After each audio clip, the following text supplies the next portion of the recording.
What we have here are parts of a 561 Searchlight car I bought a while back. It was in really bad shape.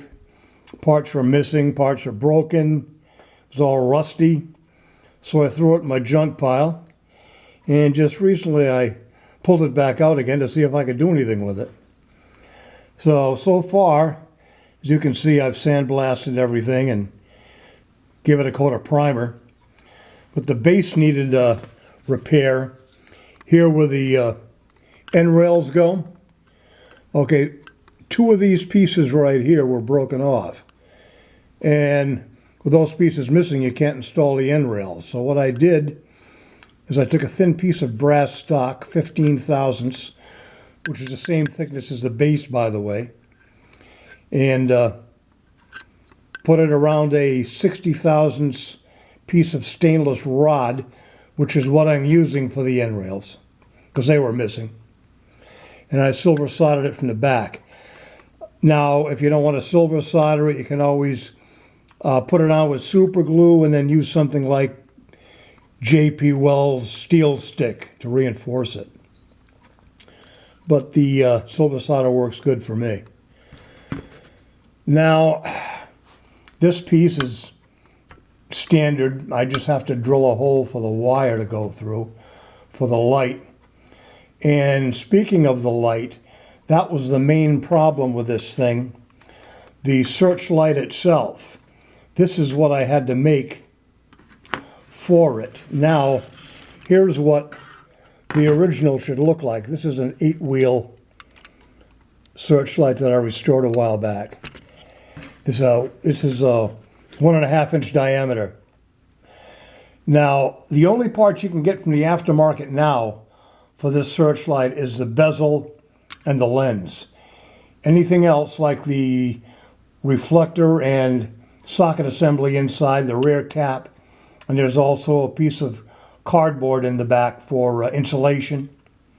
Those pieces are unavailable. So if you don't have them, you're just out of luck. So I decided to use things I had kicking around. I did have a socket assembly, a little bit smaller than the one that would fit inside there. And I also had a couple of lenses, red and green. They're Lionel, I believe. I know they're not Marx. So I took the housing and wrapped it around an 1.25-inch piece of pipe, because that's what the diameter of these lenses are. Held it in place with a hose clamp, cut off the access, and then silver soldered that together. And then I also cut the ends off where the caps go, because I certainly won't need those. And this is what I ended up with. Of course, I had to drill 2 new pivot holes. These protrusions right here are where the old pivot holes were. And the arm for the swivel I had to bend in to make way for the shorter diameter, so it'll swivel in there like so, hopefully when I'm done. Now my plan is to snap one of these lenses in here and have it held in by this little recess. Then install the socket assembly, and for the other side, use the other lens, just paint it the same color as the searchlight. That's my plan. Whether I'll be able to do it or not remains to be seen. So, I will keep you posted on the progress. And here it is, all completed. I had a problem with the original lenses I was going to use. Instead of having them snap right in, they just snapped. So fortunately, I had another set of red and green lenses, and these can be interchanged, unlike the other ones.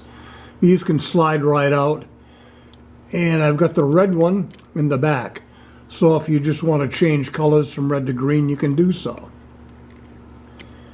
And as you can see, it works quite well. These handrails were missing, so I had to make these up from 50,000 stainless wire.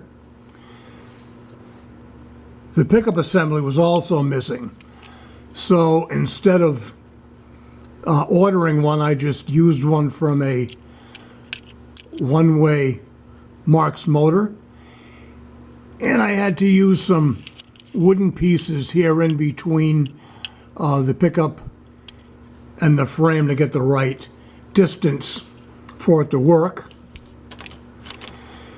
And other than that, I didn't have anything else to give me any problems, so now I've got a nice little car which is unique in itself. And I just made it from junk parts I had kicking around. So hopefully you can do the same with some of your items in the parts bin and come up with something like this. So I hope you enjoyed it.